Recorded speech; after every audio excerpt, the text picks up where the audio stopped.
എന്നും പ്രാർത്ഥിക്കണം, ഒരു ദോഷവും എനിക്ക് വരികയില്ലെന്ന്.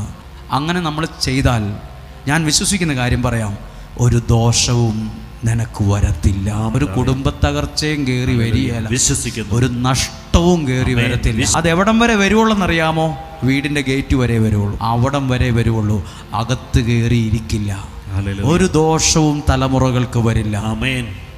ഇത് ഭയങ്കര ശക്തിയുള്ളൊരു പ്രാർത്ഥനയാണ്. ഒരാൾ ഇവിടെ നിന്ന്, നിങ്ങൾ ഈ ക്യാമറ ഇരിക്കുന്നിടത്തിരുന്ന് കരഞ്ഞു ഒരു വെള്ളിയാഴ്ച. എന്നിട്ട് പറഞ്ഞു, ശരീരത്തിൻ്റെ ഒരു ഭാഗം തൊട്ടിട്ട് പറഞ്ഞു, അവിടെ ഒരു അസുഖമാണെന്നാ ഇന്ന സ്ഥലത്തും ഡോക്ടർ പറഞ്ഞത്. ഒരു ശരീരത്തിലെ ഒരു ഭാഗം തൊട്ട് കാണിച്ചിട്ട് പറഞ്ഞു, ഇവിടെ ഒരു വലിയ അസുഖമാണ്, വേഗം കോഴിക്കോടേക്ക് പോകാനാ ലെറ്റർ എഴുത്ത് തന്നിരിക്കുന്നത്. ഭയങ്കരമായി തളർന്നിരിക്കുവാണ്, പേടിച്ചു പോയി. ഇവിടെ നിന്ന് പറഞ്ഞു, ഇവിടെ നിന്ന് ആ ആശുപത്രി ഡോക്ടറെ കാണുന്നവരെ സഹോദര സഹോദരി ഇങ്ങനെ പ്രാർത്ഥിച്ചുകൊണ്ട് ഒരു മന്ത്രം പോലെ, ഒരു ദോഷവും എനിക്ക് വരികയില്ല, ഒരു തിന്മ എനിക്ക് വരികയില്ല.